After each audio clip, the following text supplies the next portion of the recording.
മക്കളെ, വരിയും കളസ് കിച്ചനിലുള്ള ഇന്നത്തെ ഉച്ച ആഹാരം എന്താണെന്ന് നോക്കാം. നാരങ്ങ അച്ചാർ, അവിയൽ,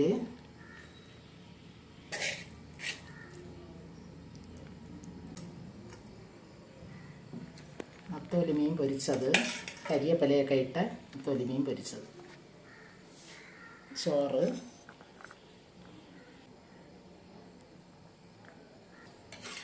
നത്തോലി മീൻ മാങ്ങയും പച്ചമുളകൊക്കെ ഇട്ട നത്തോലി മീൻ കറി,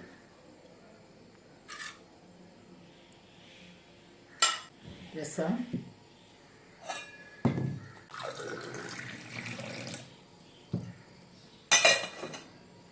പിന്നെ മാമ്പഴം. ഇത് തന്നെ മക്കളെ ഇന്നത്തെ ഉച്ച ആഹാരം. നാളത്തെ ഉച്ച ആഹാരം നാളെ നോക്കാം. ബെൽബട്ടൺ അമർത്തി സപ്പോർട്ടൊക്കെ ചെയ്യും മക്കളെ. ബൈ മക്കളെ.